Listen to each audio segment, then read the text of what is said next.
Bismillahirrahmanirrahim. Assalamualaikum warahmatullahi wabarakatuh dan selamat pagi. Hari ini cikgu akan mengajar mata pelajaran diniyah dengan tajuk Adab-adab sebagai seorang murid. Baiklah, cikgu akan menerangkan adab sebagai murid kepada guru, rakan dan juga ibu bapa. Baiklah, untuk yang pertama terhadap guru. Siapa dia guru? Guru ialah seorang yang memberikan ilmu dan menyampaikan pengajarannya kepada murid. Guru selalu mengajar ketani di sekolah, mengajarkan alif bata, ABC, 1, 2, 3 dan juga berbagai ilmu, segala adab-adab menjadi orang yang lebih baik. Menjadi orang yang lebih pandai. Baiklah, ketani sebagai seorang murid. Cikgu pun pernah menjadi seorang murid. Jadi, apa tugas-tugas ketani sebagai murid itu kepada cikgu? Baiklah, yang pertama ialah memberi salam.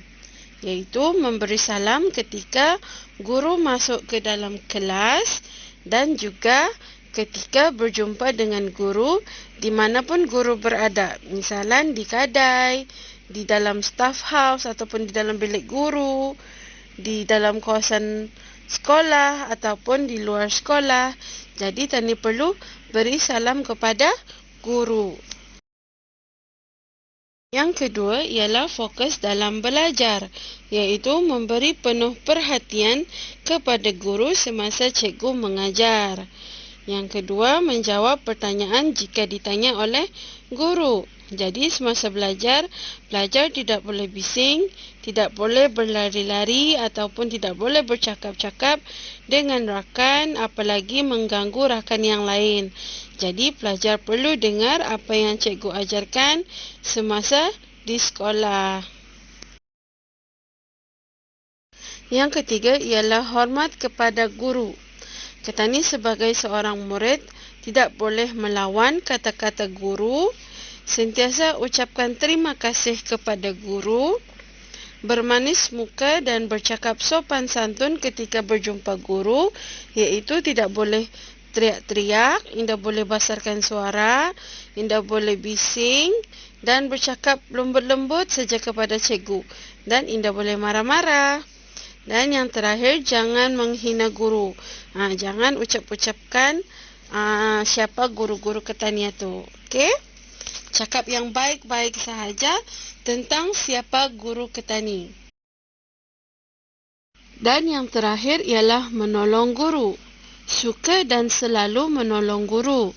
Menolong guru dalam segala hal seperti membersihkan kelas, macam menyapu, membuang sampah, membersihkan tempat kamu duduk, misalan segala buku, kerusi, ataupun menolong cikgu mengangkatkan buku.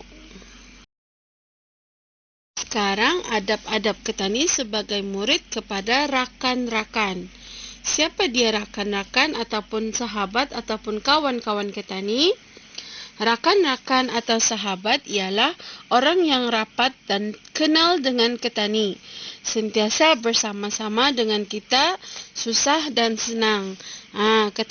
Kawan-kawan ketani di sekolah itu adalah sahabat ataupun rakan-rakan ketani yang selalu ada bersama ketani di sekolah, yang kenal ketani, yang selalu bercakap dengan ketani dan yang selalu bermain dengan ketani.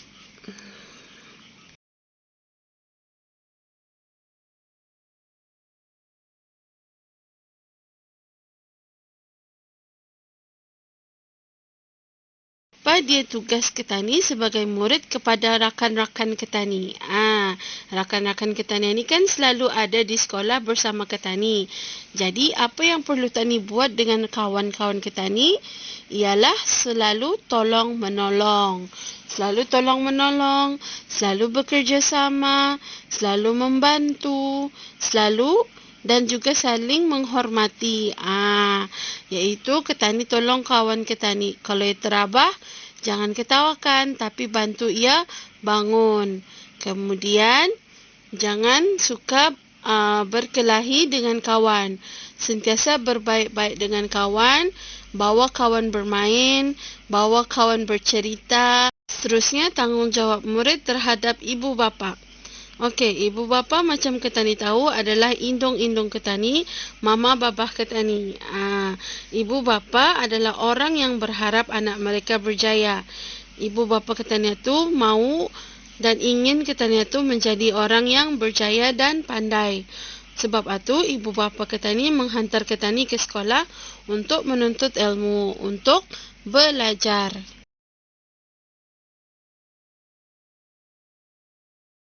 Apa hubungannya adab seorang murid terhadap ibu bapa?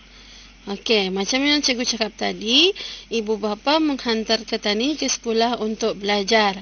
Jadi, ketani sebagai pelajar ataupun sebagai murid, sentiasalah menjalankan tanggungjawab yang diberikan oleh ibu bapa ketani. Jadi, ibu bapa ketani menghantar ketani sekolah untuk apa? Untuk belajar. Jadi, ketani sebagai murid di sekolah perlulah belajar bersungguh-sungguh, belajar rajin-rajin. Itulah tanggungjawab yang perlu tani jalankan sebagai seorang murid. Tani buat ibu bapa ketani itu bangga dan suka dengan ketani. Pasal apa? Pasal ketani rajin belajar di sekolah.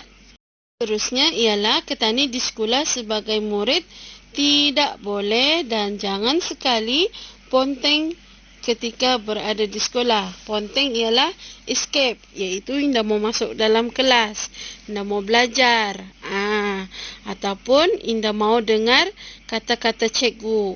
Ada yang ponteng, ada yang malas, yang tidak mau masuk ke dalam kelas, tidak mau dengar cikgunya mengajar. Itu tidak boleh. Pasal ibu bapa ketani itu menghantar ketani ke sekolah untuk belajar. Baiklah, secara kesimpulan, secara ringkasnya, sebagai seorang murid, jalankanlah amanah dan tanggungjawab yang diberikan oleh guru dan juga ibu bapa. Sentiasa berbuat baik dengan orang lain, seperti guru-guru dan juga rakan-rakan. Dan yang paling penting ialah menuntut ilmu ataupun belajar ilmu di sekolah dengan bersungguh-sungguh dan rajin. Alhamdulillah, itu sahaja untuk hari ini. Tani belajar adab terhadap ataupun adab sebagai seorang murid. Dan untuk tugasan, sila keluarkan kertas yang sudah cikgu berikan dan pelajar mewarna gambar adab-adab sebagai seorang murid. Alhamdulillah, itu sahaja untuk hari ini. Sampai jumpa lagi pada minggu hadapan, insya-Allah. Sekian, Assalamualaikum warahmatullahi wabarakatuh dan terima kasih.